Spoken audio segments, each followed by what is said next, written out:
ജീവിതത്തിൽ നമ്മൾ ഏറ്റവും അധികം പ്രാധാന്യം കൊടുക്കുന്ന കാര്യമാണ് എന്ത് കരിയർ സെലക്ട് ചെയ്യണമെന്ന്. ഒരു കരിയർ സെലക്ട് ചെയ്യുന്ന ആവശ്യവുമായി ബന്ധപ്പെട്ട് എൻ്റെ അടുത്ത് ഏതെങ്കിലും ഒരു കുട്ടി വന്നാൽ ഞാൻ ആ കണക്ഷൻ നേരെ എത്തിക്കുന്നത് ഡോക്ടർ ഐസക് തോമസ് സാറിലേക്കാണ്. കാരണം ഒരു കുട്ടിയുടെ കഴിവ് എന്താണെന്ന് കൃത്യമായി സയന്റിഫിക്കലി അസസ് ചെയ്ത് കണ്ടെത്താനുള്ള അദ്ദേഹത്തിന്റെ കഴിവ് അപാരമാണ്. നമുക്ക് ഇന്ന് ഗസ്റ്റായിട്ട് ഇവിടെ ഉള്ളത് ഐസക് തോമസ് സാറാണ്. സാറിനോട് നമുക്ക് ചോദിക്കാം. അപ്പൊ സാറേ നമസ്കാരം. നമസ്കാരം അനീഷ് സാറേ. സാർ ഇപ്പൊ ജോയിൻ ചെയ്തിരിക്കുന്നത് ന്യൂസിലാൻഡിലാണ്. സാർ ന്യൂസിലാൻഡിലെ ഓക്ലാൻഡിൽ നിന്നാണ് ജോയിൻ ചെയ്തിരിക്കുന്നത്. അതുകൊണ്ടാണ് നമ്മൾ ഓൺലൈൻ മീറ്റിംഗ് ഫിസിക്കൽ മീറ്റിംഗിന്റെ സാധ്യത ഇല്ലാത്തതുകൊണ്ട്. സാർ ഒരു കരിയർ ഗുരുവാണ്. സാറിന്റെ PhD പോലും കരിയർ ഡിസിഷൻ മേക്കിങ്ങിലാണ് MG യൂണിവേഴ്സിറ്റിയിൽ നിന്ന്. അപ്പൊ സാറിന് ഇത്ര വർഷത്തെ എക്സ്പീരിയൻസിൽ നിന്നും മൾട്ടിപ്പിൾ ഇന്റലിജൻസ് ടെസ്റ്റ് വഴിയാണ് സാർ റിസൾട്ട് കണ്ടെത്തുന്നത്. അപ്പൊ സാർ നമ്മുടെ ചോദ്യം ഇപ്രകാരമാണ്: സാർ എന്തുകൊണ്ടാണ് മൾട്ടിപ്പിൾ ഇന്റലിജൻസ് ടെസ്റ്റ്? അതുവഴി എങ്ങനെയാണ് ഒരു കുട്ടിയുടെ കരിയർ ചോയ്സ് കണ്ടെത്താൻ പറ്റുന്നത്? ഒരു കുട്ടി അവന്റെ ആ കഴിവ് കണ്ടെത്താൻ അവനെ സഹായിക്കുന്ന ഒരു ടൂളാണ് മൾട്ടിപ്പിൾ ഇന്റലിജൻസ് എന്ന കൺസെപ്റ്റ്. ഇത് ഹൊവാർഡ് ഗാർണറുടെ ഒരു തിയറിയാണ്. ഹൊവാർഡ് ഗാർണർ എന്ന് പറഞ്ഞ ആള് വിദ്യാഭ്യാസ മേഖലയിൽ കൊണ്ടുവന്നിരിക്കുന്ന വിപ്ലവാത്മകമായ ഒരു കണ്ടെത്തലാണ്. ഇത് കണ്ടെത്തിയാൽ നമുക്ക് ഓരോരുത്തരും വ്യത്യസ്തമായ യുണീക്കായിട്ടുള്ള കഴിവുകൾ ഉണ്ടെങ്കിലും അവരിൽ അടങ്ങിയിരിക്കുന്ന മറ്റനേകം ഇന്റലിജൻസസ് ഉണ്ട്. ആ ഇന്റലിജൻസിൽ ഏതാണ് തമ്മിൽ കണക്റ്റഡ് ആയിരിക്കുന്നത്, പ്രിഡോമിനന്റ് ആയിരിക്കുന്നത് കണ്ടെത്താൻ സഹായിക്കുന്ന ഒരു ടൂളാണിത്. ഈ ടൂള് വെച്ചാണെങ്കിൽ അവനോ അവൾക്കോ തീർച്ചയായും ഒരു ഉചിതമായ കരിയർ തിരഞ്ഞെടുക്കാനുള്ള ഒരു ഗൈഡൻസ് നമുക്ക് കൊടുക്കാൻ സാധിക്കുമെന്നും അല്പം കൂടി സയന്റിഫിക് ആയിട്ട് ഒരു കരിയർ ചൂസ് ചെയ്യാൻ സാധിക്കും. കാരണം വളരെ കൺഫ്യൂഷൻ ഉണ്ട്, ഓപ്ഷൻസ് ഒരുപാടുണ്ട്. അപ്പൊ അതിൽ നിന്നും ഏറ്റവും മികച്ചത് തിരഞ്ഞെടുക്കാൻ അവർക്ക് കഴിയേണ്ടതാണ്. ലിംഗ്വിസ്റ്റിക് സ്കില്ലുണ്ട്, ലോജിക്കൽ മാത്തമാറ്റിക്കൽ ഉണ്ട്, അതുപോലെ തന്നെ ബോഡിലി കിനസ്തെറ്റിക്കൽ ഉണ്ട്, മ്യൂസിക്കൽ ഉണ്ട്, അതുപോലെ തന്നെ സ്പേഷ്യൽ വിഷ്വൽ എന്ന സ്കില്ലുണ്ട്, ഇന്റർപേഴ്സണൽ ഇൻട്രാപേഴ്സണൽ ഉണ്ട്, നാച്ചുറലിസ്റ്റിക് ഉണ്ട്, എസിസ്റ്റൻഷ്യലിസ്റ്റ് ഉണ്ട്. ഇങ്ങനെയുള്ള മൾട്ടിപ്പിൾ ഇന്റലിജൻസുകളാണ് പ്രധാനമായും ഉള്ളത്. മൾട്ടിപ്പിൾ ഇന്റലിജൻസുകൾ ഒരു കുട്ടിയുടെ അറിഞ്ഞാൽ നമുക്ക് ആ കുട്ടികളെ ആ മൾട്ടിപ്പിൾ ഇന്റലിജൻസിൽ ഇപ്പൊ ഉദാഹരണത്തിന് ലിംഗ്വിസ്റ്റിക് സ്കില്ലാണെങ്കിൽ ആ ലിംഗ്വിസ്റ്റിക് സ്കില്ലുള്ള ഒരു കുട്ടിക്ക് ആ കുട്ടിക്ക് തീർച്ചയായിട്ടും ഫോറിൻ ലാംഗ്വേജ് പഠിച്ച് എബ്രോഡിലോട്ട് പോകാൻ സാധിക്കും. പക്ഷെ അങ്ങനെ എബ്രോഡിലോട്ട് പോകുന്ന ഒരു പ്രവണത നമ്മൾ കണ്ടുവരുന്നുമുണ്ട്. പക്ഷെ എബ്രോഡിലോട്ട് പോകേണ്ട ഒരു കുട്ടിക്ക് ലിംഗ്വിസ്റ്റിക് സ്കില്ലുണ്ട് എന്ന് കണ്ടെത്താതെ പോയാൽ, ഇപ്പൊ ജർമ്മനിയിലേക്ക് പോകേണ്ട ഒരു കുട്ടിക്കാണെങ്കിലും കാനഡയിലേക്ക് പോകേണ്ട കുട്ടിക്കുള്ള ഇംഗ്ലീഷ് ടെസ്റ്റിലാണെങ്കിലും ലിംഗ്വിസ്റ്റിക് സ്കില്ലും ഇന്റർപേഴ്സണൽ സ്കില്ലും മസ്റ്റാണ്. അത് ഇല്ല എങ്കിൽ, അത് അസസ് ചെയ്യുമ്പോൾ അതിന്റെ സ്കോർ കുറവാണെങ്കിൽ, 80% താഴെ കുറവാണെങ്കിൽ ആ കുട്ടിയെ നമ്മൾ അത് അഡ്വൈസ് ചെയ്യുന്നതിൻ്റെ അകത്ത് അർത്ഥമില്ല. ഇനി ലാംഗ്വേജിന്റെ കാര്യത്തിൽ പ്രത്യേകിച്ച് നമുക്കത് അക്യൂർ ചെയ്യാവുന്ന ഒരു ഇന്റലിജൻസ് ആണ്. അതുകൊണ്ടാണ് പലവട്ടം അവർ ട്രൈ ചെയ്താലും ഏതെങ്കിലും ഒരു വട്ടം അവർക്ക് കിട്ടുകയും സ്കോർ എടുത്ത് അവർക്ക് പോകാൻ പറ്റുന്നത്. ചിലപ്പോൾ ഒരു വർഷത്തോളം ഒക്കെ ജർമ്മൻ ലാംഗ്വേജ് പഠിക്കാൻ വേണ്ടി സമയമെടുക്കുന്നത് അതുകൊണ്ടാണ്, അക്യൂർ ചെയ്യാൻ സാധിക്കുമെന്നുള്ളത് കൊണ്ട്. എന്നാൽ ഈ ലോജിക്കൽ മാത്തമാറ്റിക്കൽ എബിലിറ്റി ഒരു കുട്ടിക്ക് ആസച്ചങ്ങ് അക്യൂർ ചെയ്യാൻ പറ്റിയല്ല. എഞ്ചിനീയറിംഗിന് പോകേണ്ട ഒരു കുട്ടിക്ക് ആ കുട്ടിക്ക് ഈ പറയുന്ന മൾട്ടിപ്പിൾ ഇന്റലിജൻസിന്റെ ലോജിക്കൽ മാത്തമാറ്റിക്കൽ കുറവുണ്ടെങ്കിൽ അതിന്റെ അപ്ലൈഡ് ആയിട്ടുള്ള വേണ്ട സ്കിൽസ് ആണ് problem solving, critical thinking, reasoning, logical sense, numerical abilities. ഇതൊക്കെ മാത്സും ഫിസിക്സും അപ്ലൈഡ് ആയിട്ട് വരുന്ന എഞ്ചിനീയറിംഗിലെ മദർ ഗ്രൂപ്പുകളിലെല്ലാം ഏറെ ആവശ്യപ്പെടുന്നു. അതുകൊണ്ടാണ് അതില്ലാത്ത ഒരു കുട്ടി പോകുന്നതുകൊണ്ടാണ് എഞ്ചിനീയറിംഗ് മേഖലയിൽ പോകുന്ന പലരും പരാജയപ്പെടുകയോ അല്ലെങ്കിൽ അരിയേഴ്സ് കിട്ടുകയോ ചെയ്യുന്നത്. അരിയേഴ്സ് കിട്ടുമ്പോൾ അത് അവന് പറ്റിയ മേഖലയല്ലെന്ന് തിരിച്ചറിയുകയും അവൻ വളരെയേറെ ഇവിടെ ഡിപ്രസ്ഡായി പോകുന്നതിന് പ്രധാന കാരണം ഇതാണ്. അത് ഒരു അസസ്മെന്റ് നടത്തി കഴിഞ്ഞാൽ നമുക്ക് പറഞ്ഞു കൊടുക്കാൻ പറ്റും, ഈ ഒരു മേഖലയെ അല്ല, അതിലും മികച്ച മറ്റൊരു മേഖല നിന്നെ കാത്തിരിപ്പുണ്ട് എന്ന് നമുക്ക് പറഞ്ഞു കൊടുക്കാൻ കഴിയും. അപ്പൊ സാർ പറഞ്ഞത് ചുരുക്കി പറയുകയാണെങ്കിൽ, ഫോറിൻ ലാംഗ്വേജ് ജർമ്മനോ ഫ്രഞ്ചോ പഠിക്കുന്നതിന് മുമ്പായിട്ട് ലിംഗ്വിസ്റ്റിക് സ്കിൽ ഉണ്ടോ നോക്കുക. ആ സ്കിൽ ഉണ്ടെങ്കിലാണ് ആ കൊച്ചിലേക്ക് പോകേണ്ടത്. ലോജിക്കൽ മാത്തമാറ്റിക്കൽ സ്കോർ ഉണ്ടെങ്കിൽ മാത്രമേ എൻട്രൻസ് എഴുതേണ്ട ആവശ്യമുള്ളൂ, അല്ലേ? നിർഭാഗ്യവശാൽ ഇവിടെ 2-3 വർഷം റിപ്പീറ്റ് ചെയ്ത് കഴിയുമ്പോഴാണ് എന്നെ കൊണ്ട് ഈ പരിപാടിക്ക് പറ്റില്ല എന്ന് പറയും. ആ സമയവും കളയുന്നത്, ജീവിതത്തിന് നല്ല ആ ഒരു ടൈമും മണിയും കളയുന്നത്. അപ്പൊ ശരിക്കും അവിടെയാണ് മൾട്ടിപ്പിൾ ഇന്റലിജൻസ് ടെസ്റ്റ് വർക്ക് ചെയ്തത്. ശരിക്കും എനിക്ക് വലിയ സന്തോഷമുണ്ട്. കാരണം കഴിഞ്ഞ കുറച്ച് വർഷങ്ങളായിട്ട് ഞാൻ സാറിലേക്ക് കണക്ട് ചെയ്ത കുട്ടികളിൽ അവരിൽ ടെസ്റ്റ് എടുത്തതിന്റെ കിട്ടിയ റിസൾട്ടും അവരിൽ പിന്നെ കരിയിലുണ്ടായ മാറ്റവും ഒക്കെ കാണുമ്പോൾ എനിക്കിത് പ്രകടമായിട്ട് കാണാൻ സാധിക്കുന്നു. Thank you so much sir ഇത് ഡീറ്റെയിൽ ആയിട്ട് പങ്കുവെച്ചതിന്. സാറിന്റെ അടുത്തൊരു ചോദ്യം എന്നുള്ളത്, സാറ് ഇതെങ്ങനെ സാറ് ഈ ടെസ്റ്റ് എടുക്കുന്നത്? സാറ് മാനുവലി ആണല്ലോ ടെസ്റ്റ് എടുക്കുന്നത്, അപ്പൊ അതിന്റെ ഒരു പ്രൊസീജിയർ എങ്ങനെ പറയാമോ? സാധാരണഗതിയിലുള്ള പല ടെസ്റ്റുകളും കമ്പ്യൂട്ടറൈസ്ഡ് ടെസ്റ്റുകളായിരിക്കും. അതെ. പക്ഷെ ഞാനിവിടെ ഈ അസസ്മെന്റ് ടൂള് ഇവർക്ക് അയച്ചു കൊടുത്തിട്ട് ഈ അസസ്മെന്റ് ടൂൾ അയച്ചു കൊടുക്കുന്നു. ആ ടൂൾ അയച്ചു കൊടുത്ത് അതിന്റെ ക്വസ്റ്റ്യൻസും അതിന്റെ സ്റ്റേറ്റ്മെന്റ്സും കുട്ടികൾക്ക് അയച്ചു കൊടുക്കുന്നു. അയച്ചു കൊടുത്തിട്ട് അത് അവര് ഫില്ല് ചെയ്ത് എനിക്ക് തിരിച്ചായി. അപ്പോ ഞാൻ ഇതിന്റെ സ്കോർ മാനുവലി ഈ സ്കോർ അസസ് ചെയ്യാൻ 2-3 ദിവസം എടുക്കും. അപ്പൊ ഉണ്ട് അതിന്റെ റിപ്പോർട്ട് ഞാൻ ഇങ്ങനെ ഒരു A4 സൈസ് പേപ്പറിലുള്ള ഒരു അസസ്മെന്റ് ടൂളിലേക്ക് ഞാൻ ഇങ്ങനെ ഞാനൊരു മൾട്ടിപ്പിൾ ഇന്റലിജൻസിന്റെ ഒരു അസസ്മെന്റ് അവരുടെ നടത്തും. അവരുടെ ഡീറ്റെയിൽസ് ഒക്കെ മേടിക്കും. അതിനുശേഷമാണ് ഇതിന്റെ സ്കോർ ഇടുന്നത്. അസസ്മെന്റിന്റെ ബേസിൽ ഇങ്ങനെ മൾട്ടിപ്പിൾ ഇന്റലിജൻസുകളെ ലിസ്റ്റ് ഔട്ട് ചെയ്തിട്ടുണ്ട്. അത് കഴിഞ്ഞ് ഞാൻ 8 കാര്യങ്ങൾ എന്റെ ഡോക്ടർ സ്റ്റഡീസിൽ ഞാൻ അപ്ലൈ ചെയ്ത 8 കാര്യങ്ങൾ അവരോട് ചോദിക്കും. Career ambition, career decision, career plan and career mentor. ഇത് പലപ്പോഴും പല കുട്ടികളിലും കാണാറില്ല. അത് ഉണ്ടാവാതിരുന്നു കഴിഞ്ഞാൽ അവർ മുമ്പോട്ട് പോകുമ്പം അവർക്ക് ഒരുപാട് പ്രതിസന്ധികൾ നേരിടാറുണ്ട്. പിന്നെ അവരുടെ സോട്ട് അനാലിസിസ്, അവരുടെ സ്ട്രെങ്ത് എവിടെയാണ്, വീക്ക്നെസ് എന്തൊക്കെയാണ്, അവരുടെ ഓപ്പർച്യൂണിറ്റി പ്രസന്റിലുള്ള അവരുടെ സാഹചര്യങ്ങൾ എന്തൊക്കെയുണ്ട്, ഫാമിലി സപ്പോർട്ട് ഉണ്ടോ, ഫിനാൻഷ്യൽ സപ്പോർട്ട് ആവശ്യത്തിന് ഈ ഉപരിപഠന മേഖലയ്ക്ക് പോകാനുണ്ടോ, ഇല്ലെങ്കിൽ അവർക്ക് സ്കോളർഷിപ്പുകളും ഫെലോഷിപ്പുകളും പറഞ്ഞു കൊടുക്കുന്നു. അവർക്ക് ഈ പഠിക്കാൻ കഴിവുണ്ട് പക്ഷെ പണമില്ല. അങ്ങനെയുള്ള കുട്ടികൾ തീർച്ചയായിട്ടും കിട്ടാവുന്ന സ്കോളർഷിപ്പുകളും എയ്ഡുകളും നമുക്ക് പറഞ്ഞു കൊടുക്കാൻ കഴിയും. അതേപോലെ തന്നെ വളരെ ചെലവ് കുറഞ്ഞ രീതിയിൽ ഒരു ഒറ്റ എൻട്രൻസ് കൊണ്ട് അവർക്ക് ഫീസ് കൊടുക്കാതെ പഠിക്കാൻ പറ്റുന്ന സ്ഥാപനങ്ങളുണ്ട് എന്ന് ഒക്കെ നമുക്ക് അവർക്ക് പറഞ്ഞു കൊടുക്കാൻ കഴിയും. അതാണ് കണക്ട് ചെയ്ത് കൃത്യമായിട്ട് അസസ് ചെയ്ത് കാര്യങ്ങളിലേക്ക് എത്തിക്കാൻ പറ്റും മാനുവലി ചെയ്യുന്നുണ്ടല്ലേ സാറേ? ഞാൻ പ്രൊസീജിയർ ഒന്ന് ചോദിച്ചോട്ടെ, വളരെ ചോദിക്കുന്ന ഒരു കാര്യം അതാണ്. സാർ ആദ്യം ക്വസ്റ്റ്യൻസ് അവർക്ക് അയച്ചു കൊടുക്കുന്നു, ഈ ഇത് കണ്ടുപിടിക്കാനുള്ള ക്വസ്റ്റ്യൻ അയച്ചു കൊടുക്കുന്നു. കുട്ടികൾ അത് സാറിന് വാട്സ്ആപ്പ് ചെയ്ത് അല്ലെങ്കിൽ മെയിൽ ചെയ്ത് തരുന്നു. ശേഷം സാറ് അസസ് ചെയ്ത് കഴിയുമ്പോൾ പേരൻസുമായിട്ടാണ് ഇരിക്കുന്നത്. ഈ അസസ്മെന്റിന് ശേഷം കുട്ടികൾക്ക് കരിയർ കൗൺസിലിംഗ് ഷെഡ്യൂൾ ചെയ്യുമ്പം ബന്ധമായി അവരുടെ പേരൻസ് ഉണ്ടായിരിക്കണം. കാരണം തീരുമാനം കുട്ടികൾക്ക് പറഞ്ഞു കൊടുക്കുമെങ്കിൽ പോലും അവരെ ഹെൽപ്പ് ചെയ്യുമെങ്കിലും തീരുമാനമെടുക്കുന്നതിൽ പ്രധാന പങ്ക് വഹിക്കുന്നത് പേരൻസ് ആണ്. അപ്പൊ പേരൻസും കൂടെ ചേർന്ന് മിക്കവാറും ഞാൻ അവരോട് പറയുന്നത് അച്ഛന്റെ അമ്മയുടെ നടുക്കിരുന്ന്, മക്കളും ഈ മകനോ മകളോ ആണെങ്കിൽ അവരുടെ നടുക്കിരുന്നാണ് ഈ സെഷൻ മിക്കവാറും അറ്റൻഡ് ചെയ്യുന്നത്. എന്നിട്ട് അവർ തമ്മിൽ ഒരു ഫാമിലി ഡിസിഷൻ ആണ് എടുക്കാൻ വേണ്ടി നമ്മൾ കൊടുക്കുന്നത്. ഒരു career decision it's really a family ഡിസിഷനാണ്. ആ ഒരു രീതിയിൽ അവർക്കൊരു സെഷൻ കൊടുക്കുന്നു, ഒന്നിലധികമോ സെഷൻ കൊടുക്കുന്നു. എന്നിട്ട് ഒരു കരിയർ പ്ലാൻ സെറ്റ് ചെയ്യുന്നു. ഒരു പ്ലാൻ ABCD സെറ്റ് ചെയ്തിട്ട് വേണ്ട തുടർന്നുള്ള മെന്ററിങ് കൊടുക്കുന്നു. ഏത് കോളേജ്, ഏത് കോഴ്സ്, ഏത് എൻട്രൻസ്, അതുപോലെ തന്നെ എന്ത് സംശയങ്ങൾ, ഇതുമായി ബന്ധപ്പെട്ട ഏതൊക്കെ സംശയങ്ങളുണ്ടോ ആ സംശയങ്ങൾ, അതുമായി ബന്ധപ്പെട്ട ഇവരെ അന്വേഷിക്കേണ്ട ഏതൊക്കെ സൈറ്റുകളുണ്ടോ ഇതൊക്കെ പറഞ്ഞു കൊടുത്ത് അങ്ങനെ ടോട്ടൽ ആയിട്ടുള്ള ഒരു ഗൈഡൻസ് ആണ്.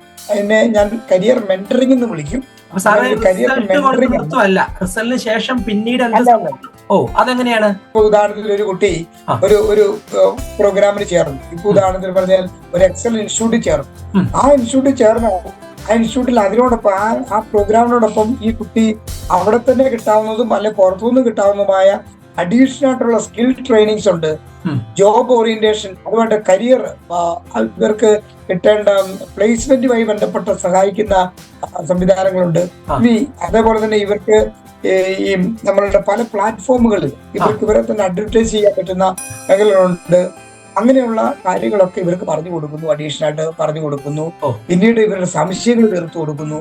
അങ്ങനെയൊക്കെ കോളേജ്, അത് ഏത് സ്ഥലത്ത്, കാരണം സാറ് 24 സ്റ്റേറ്റുകൾ ഇന്ത്യ ക്ലാസ്സുകൾ എടുത്ത് എക്സ്പീരിയൻസ് ഉള്ളതുകൊണ്ട് എവിടെയാണ് ഏറ്റവും ബെസ്റ്റ് കോളേജ്, ഏത് കോഴ്സ്, സ്കോളർഷിപ്പ് തുടങ്ങിയ എല്ലാ കാര്യങ്ങളും സാറ് സജസ്റ്റ് ചെയ്യും, പറഞ്ഞു കൊടുക്കാറുണ്ട്. അപ്പൊ മുമ്പോട്ടൊരു സപ്പോർട്ട് വേണം. കാരണം എനിക്കറിയാം സാറിന്റെ PGയും MPhil ഒക്കെ ചെയ്തേക്കുന്ന ഡെവലപ്മെന്റ് സ്റ്റഡീസ് ആണ്. സാർ ബേസിക്കലി ഒരു കൗൺസിലർ ആണ്.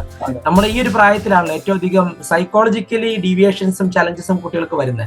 കാരണം പലതരത്തിലുള്ള സംഘർഷങ്ങളും ഒപ്പം തന്നെ എക്സാം വരുമ്പോൾ ഫിയർ വരുന്നവരുണ്ട്. പലതരത്തിലുള്ള അഡിക്ഷനിലേക്കൊക്കെ പോകാൻ സാധ്യതയുള്ളതും ഡിപ്രഷനിലേക്കൊക്കെ വരുന്ന പല സാഹചര്യങ്ങളും വരാറുണ്ട്. അപ്പൊ ഈ കുട്ടികൾക്ക് ഒരു സൈക്കോളജിക്കൽ സപ്പോർട്ട് മുമ്പോട്ട് ആവശ്യമുണ്ടെങ്കിൽ അതിന് സാർ നൽകുന്നുണ്ടോ? തീർച്ചയായിട്ടും. സത്യത്തില് നമ്മുടെ കരിയർ ഗൈഡൻസിന്റെ ക്ലാസ്സുകൾ കൂടി അതിനെ തുടർന്ന് കരിയർ അസസ്മെന്റുകൾ ഒക്കെ പൊതുവെ നമ്മുടെ നാട്ടിൽ കൊടുക്കുന്നുണ്ട്, ചെയ്യുന്നു. പക്ഷേ ഞാൻ ചെയ്യുന്ന ഒരു കാര്യം, ഈ പറയുന്ന ഗൈഡൻസ് ക്ലാസ്സുകളും അതേപോലെ തന്നെ ഉള്ള അസസ്മെന്റ്, ഈ മൾട്ടിപ്പിൾ ഇന്റലിജൻസിന് അസസ്മെന്റ് ചെയ്യാറുണ്ട്. അസസ്മെന്റ് ഒക്കെ ചെയ്തതിനു ശേഷം പിന്നീട് കുട്ടികൾക്ക് വേണ്ട മെന്ററിങ് എന്ന് പറയുന്നത് അവർക്ക് ഒരു തീരുമാനത്തിലെത്താൻ നമ്മുടെ ആ സെഷൻ കൊണ്ടൊക്കെ കഴിയും. അത് കഴിഞ്ഞ് തീരുമാനത്തോടെ മുമ്പോട്ട് നീങ്ങി ഒരു ഗ്രാജുവേഷൻ ഒക്കെ കഴിഞ്ഞോ അല്ലെങ്കിൽ ഒരു പ്രോഗ്രാം കഴിഞ്ഞ് പിന്നീട് വീണ്ടും ഡിസിഷനിലൊക്കെ മാറ്റം വരാം. തീരുമാനങ്ങളിൽ മാറ്റമെന്നല്ല, പിന്നെ എങ്ങോട്ട് അതിലും മികച്ചതായിട്ട് എങ്ങോട്ട് പോകണം, ഹയർ സ്റ്റഡീസ്, ഇപ്പൊ PG ചെയ്യാന്, അത് കഴിഞ്ഞ് വീണ്ടും ജോലി എടുക്കണോ, അല്ലെങ്കിൽ പല പല ഓപ്ഷൻ, വിദേശത്ത് പോകണോ, ഇങ്ങനെയൊക്കെയുള്ള കൺഫ്യൂഷൻ അവർക്ക് ഉണ്ടാവും. അവിടെയും നമ്മുടെ സഹായം ഉണ്ടാവും. എന്ന് വെച്ചാൽ ഒരു ടോട്ടൽ മെന്ററിംഗ് ആണ് കൊടുക്കുന്നത്. ഈ മെന്ററിങ് അവരുടെ പേരൻസിനും സംശയങ്ങൾ ചോദിക്കാം, കുട്ടികളും ചോദിക്കാം. പിന്നെ ഒരു ഹൈലി അപ്രോച്ചബിൾ ആയിട്ടുള്ള ഒരു സമീപനമാണ് എൻ്റെത്. അപ്പോ നമ്മുടെ അടുത്ത് വന്നിട്ടുള്ള ആയിരക്കണക്കിന് കുട്ടികളുണ്ട് പല സമയങ്ങളിലായിട്ട്. ഒരു 10 വർഷമാണ്, 2008 മുതൽ ഈ മേഖലയിൽ ഉണ്ടെങ്കിലും 2012 മുതൽ വെരി സീരിയസ് ആയിട്ട് അസസ്മെന്റ് ഒക്കെ ചെയ്യുന്നതാണ്. അപ്പോ ഒരു 10,000 കുട്ടികൾ ഓൾ ഇന്ത്യ ലെവലിൽ നമ്മുടെ മെന്ററിംഗിലൂടെ പോകുമ്പോൾ ഞാൻ കണ്ടിരിക്കുന്നത് പിന്നീടുള്ള ഗൈഡൻസ് അവരെ ഏറെ സഹായിക്കാണ്. അതാണ് ഒരു മെന്ററിംഗ് സ്റ്റൈൽ. അപ്പൊ ഈ ഒരു മാനസിക സംഘർഷങ്ങളെ, കാര്യങ്ങളെ, ചലഞ്ചസ്, എസ്പെഷ്യലി ഇതുപോലത്തെ അഡിക്ഷൻസ് ഇങ്ങനെയൊക്കെ വരുമ്പോഴൊക്കെ സാർ ത്രൂ ഔട്ട് സപ്പോർട്ട് നൽകുന്നു അല്ലേ? തീർച്ചയായിട്ടും. അത് മെന്ററിംഗ് എന്നെ കൊണ്ട് പറ്റുന്നത് ഞാൻ ചെയ്യും, പറഞ്ഞു കൊടുക്കും. അതല്ലെങ്കിൽ അതിലും പ്രഗത്ഭരായ ഇപ്പം ഒരു വലിയ ലൈഫ് ട്രെയിനിങ് കാര്യങ്ങളൊക്കെയാണ് വരുന്നത്, തീർച്ചയായും അനീഷ് ബാബു സാറിനെ പോലെയുള്ള പ്രഗത്ഭരായ തീർച്ചയായും ഈ ഒരു ഭാഗമാണ് സാർ മെയിൻ ആയിട്ടും വേണ്ടത്. കാരണം ഞാനിപ്പോ ഒത്തിരി കരിയർ ഗൈഡുമാര് കാണുന്നുണ്ട്. കാരണം അവർക്കെല്ലാം അസസ്മെന്റ് ഓൺലൈൻ ടൂൾ മേടിക്കാൻ പറ്റുന്നത് അവർ അസസ് ചെയ്ത് റിസൾട്ട് എടുത്ത് കൈ കൊടുക്കും, അല്ലെങ്കിൽ ഏത് കോഴ്സ് ഒന്ന് സജസ്റ്റ് ചെയ്ത് കൊടുക്കുകയും ചെയ്യും. പക്ഷെ അതിനുശേഷം ഒരു ഫോളോ അപ്പ്, കാരണം നമ്മളൊരു തീരുമാനം എടുത്ത് പോകുമ്പോൾ പിന്നെ നമുക്ക് ഇടയ്ക്കിടയ്ക്ക് വീഴ്ച ഉണ്ടാകാമല്ലോ. പിന്നെയുള്ള ഈ ഡൗൺ ഇടയ്ക്കിടയിൽ ചിലപ്പോൾ ഡൗൺ ആകാം, ചിലപ്പോൾ ഉദ്ദേശിച്ച റിസൾട്ടിലേക്ക് വരാതിരിക്കാം, പരീക്ഷ പാടാമെന്ന് വിചാരിച്ച് സംഭവം നിർത്തിപ്പോകാം. ഈ സമയത്ത് ഒരു സപ്പോർട്ട് നൽകുക എന്ന് പറയുന്നത് അത് സാറിന്റെ ഒരു യൂണീക്ക് ക്വാളിറ്റി ആയിട്ട് തന്നെ കാണുന്നത്. അത് കുട്ടികൾക്ക് വലിയ ഗുണപ്രദമാണ് എന്നുള്ളത് പ്രത്യേകം അതിനുള്ള അഭിനന്ദനം അറിയിക്കുന്നത്. സാർ, ഒരു ചോദ്യം കൂടെയാണ് നമുക്ക് ബാക്കിയുള്ളത്. ഞാൻ ശ്രദ്ധിച്ചൊരു കാര്യമാണ്, നമ്മളൊരു ട്രെയിനിങ് ഫീൽഡ് ആയതുകൊണ്ട് തന്നെ സാർ ഈ ഒരു അസസ്മെന്റും കാര്യത്തിനൊക്കെ മേടിക്കുന്ന ഒരു പേയ്മെന്റ് എന്നുള്ളൊരു നോമിനൽ പേയ്മെന്റ് ആയിട്ടാണ് എനിക്ക് തോന്നിയിരിക്കുന്നത്. കാരണം ഓൺലൈനിൽ അസസ് ചെയ്യുന്ന ആൾക്കാർ പോലും ഇത് കൂടുതൽ പേയ്മെന്റ് മേടിക്കുന്നുണ്ട്. അവര് ആ ടെസ്റ്റിന് തന്നെ നല്ല പേയ്മെന്റ് മേടിക്കുന്നുണ്ട്. സാർ, എന്തുകൊണ്ടാണ് ഇങ്ങനെ നോമിനൽ റേറ്റ് വെച്ച് ചെയ്യാൻ? അതിനൊരു കാരണം എന്താണ്? പ്രൊഫഷണൽ സർവീസ് ആണ്. ആ പ്രൊഫഷണൽ സർവീസിൽ സ്വാഭാവികമായിട്ടും നമുക്കൊരു ഫീ സ്ട്രക്ചറും നോമിനൽ ഫീയും നമുക്ക് ഉണ്ടാവേണ്ടതുണ്ട്. എന്നാലേ അതിന്റെ വാല്യൂ വന്നിട്ടുള്ളൂ. മാത്രമല്ല നമ്മൾ ഇതിനകത്തോട്ട് എടുക്കുന്ന ടൈമിങ് എന്ന് പറയുന്നത് അതാണ് ഏറ്റവും ഇമ്പോർട്ടന്റ്. ടൈം ഈസ് ലൈഫ് എന്നാണ് പൊതുവെ ഞാൻ പറയാറ്. അപ്പോ സമയം നമ്മൾ ഇൻവെസ്റ്റ് ചെയ്യുന്നത് അസസ്മെന്റിനും അതേ തുടർന്നുള്ള സെഷനുകളും മിനിമം 2 മുതൽ 3 സെഷനുകൾ മസ്റ്റായിട്ടും വേണം. അങ്ങനെയുള്ള സെഷനുകളുടെ സമയം, പിന്നീട് ഇവര് ഡൗട്ട് ചോദിക്കാനാണ് എപ്പോഴും ടൈം കൺസ്യൂമിംഗ് ആണ്. അങ്ങനെ ടോട്ടൽ ടൈമിനുള്ള ഒരു ഫീ ആണ് നമ്മൾ മേടിക്കുന്നത്. ഈ ഫീയിൽ നിന്നും ഞാൻ പരമാവധി കുട്ടികളെ ഒത്തിരി അവരുടെ ഉപരിപഠനത്തിന് സാമ്പത്തികമായി ബുദ്ധിമുട്ടുന്നവരെ സഹായിക്കുന്ന ഒരു കാര്യവും സാധിക്കുന്നത് ഈ ഒരു ഫീ കിട്ടുന്നതെന്നുമാണ്. അങ്ങനെ ഒരു ഹെൽപ്പ് കൂടെ ചെയ്യുന്നുണ്ട് എന്നുള്ള കാര്യം കൂടെ വളരെ സന്തോഷത്തോടെ ഞാൻ പറയും. എനിക്ക് പേഴ്സണലി അറിയാം. മാത്രമല്ല ഞങ്ങളുടെ ടീനിക്കായ കുട്ടികൾക്ക് വേണ്ടിയിട്ടും സാറ് വന്ന് പരമാവധി പ്രോഗ്രാമുകൾ സർവീസ് ആയിട്ട് വന്ന് ചെയ്യാറുണ്ട്. അത് പ്രത്യേകമായിട്ടുള്ള നന്ദി അറിയിക്കുന്നു. അപ്പം ഈ ഒരു പേയ്മെന്റ് സാർ ചെയ്യാൻ കാണിക്കുന്ന വലിയ മനസ്സ് പ്രത്യേകം അഭിനന്ദിക്കുക കേട്ടോ. കാരണം ഞാനിപ്പോ റീസെന്റ് ആയിട്ട് വേറൊരു വ്യക്തിയുടെ കേസ് കേട്ടപ്പോഴേ അവരൊക്കെ ചാർജ് ചെയ്യുന്ന വലിയ തുകയാണ്. അസസ്മെന്റ് തന്നെ ചാർജ് ചെയ്യുന്നത് വലിയ കുറച്ച് ഡീറ്റെയിൽ ആയിട്ടൊരു കമ്പ്യൂട്ടർ ജനറേറ്റർ പ്രിന്റ് ഔട്ട് കിട്ടുന്നു എന്നുള്ളതാണ് അവരുടെ ഏക സന്തോഷം. പക്ഷെ അതുമായിട്ട് കമ്പയർ ചെയ്യുമ്പോൾ സാറിന്റെ സർവീസും അവരൊക്കെ മേ ബി മാർക്കറ്റിംഗ് ഉണ്ടാകാത്രയൊക്കെ സാറ് കൊടുക്കുന്ന സർവീസും അതിന്റെ ഒരു ക്വാളിറ്റിയും ഞാൻ നോക്കുമ്പോൾ ആ റേറ്റ് എന്നുള്ളത് വളരെ ചെറുതായിട്ട് തന്നെയാണ് ഈ ഫീൽഡിൽ നിൽക്കുന്ന എനിക്ക് തോന്നുന്നത്. എന്തായാലും സാറിനെ കൂടുതൽ ദൈവം അനുഗ്രഹിക്കട്ടെ. കാരണം ഇതുപോലെ ഇതൊരു സർവീസ് ആയിട്ടുകൂടെ ഇത് ചെയ്യാനും ഒത്തിരിയധികം ആൾക്കാരെ പഠിക്കാനുള്ള സപ്പോർട്ട് നൽകാനും ഉള്ള കാര്യം നൽകുന്നതിന് ഒപ്പം തന്നെ ഞാൻ എപ്പോഴും വിശ്വസിക്കുന്ന സാറിനെ പോലുള്ള വ്യക്തി ചെയ്യുന്നത് ദൈവികമായിട്ടുള്ളൊരു പ്രവൃത്തിയാണെന്നാണ്.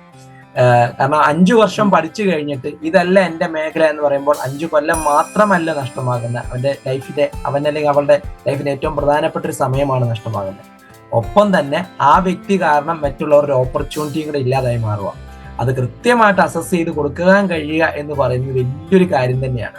അതുകൊണ്ട് തന്നെ ഞാൻ പറയാവുന്ന പരമാവധി വേദികൾ തീർച്ചയായും ഈ മൾട്ടിപ്പിൾ ഇന്റലിജൻസ് ടെസ്റ്റിനെ കുറിച്ചും സാറിനെ കുറിച്ചും ഒക്കെ എത്തിക്കുന്നുണ്ടാകും. കാരണം അതാണ് ഏറ്റവും വലിയ പ്രാർത്ഥന എന്ന് വിശ്വസിക്കുന്ന ഒരു വ്യക്തിയാണ് ഞാൻ. അപ്പൊ അത് ഈ മുമ്പോട്ട് മേഖലയിൽ റിസർച്ച് ചെയ്യാനുള്ള ഇടയായതും അതുകൊണ്ട് തന്നെ സാർ. Yes. ഒരു ഗവേഷണം ഈ മേഖലയിൽ ആധികാരികമായിട്ട് നടന്നിട്ടുമില്ല. അപ്പോ അതിൽ ഒരു 5 വർഷത്തോളം ഞാൻ PhD ചെയ്തത് ഇതിൽ അല്പം കൂടി കുട്ടികളുടെ പേരൻസിന്റെ പ്രയാസങ്ങളെ മനസ്സിലാക്കി എന്തെങ്കിലുമൊക്കെ ചെയ്യുക എന്നുള്ളതാണ്. അങ്ങനെയാണ് MG യൂണിവേഴ്സിറ്റി 2020 എനിക്ക് ഡോക്ടറേറ്റ് ഈ ഒരു വിഷയത്തിൽ ഡിസിഷൻ മേക്കിംഗ് ചെയ്യാനിടയായത്.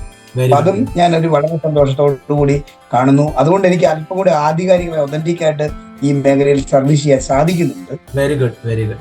തീർച്ചയായും സാർ, നമുക്ക് ഇനിയും ഇരിക്കണം. നമുക്ക് കാരണം സാറിന്റെ ആശയങ്ങൾ കൂടുതൽ ജനങ്ങളിലേക്ക് എത്തിക്കണം. നമുക്ക് മറ്റ് പല ടോപ്പിക്കുകളായിട്ട് മുമ്പോട്ടുള്ള ദിവസങ്ങളിൽ ഇരുന്ന് നമുക്ക് സമയം കിട്ടുന്ന അനുസരിച്ച് പരമാവധി ഇതുപോലെ നല്ല വീഡിയോസ് ജനങ്ങളിലേക്ക് എത്തിക്കുകയും വേണം. Thank you. അതിന് സാറിനെ സപ്പോർട്ട് ചെയ്യാൻ തീർച്ചയായും പ്രതീക്ഷിക്കുകയാണ്. Thank you so much Sini sir.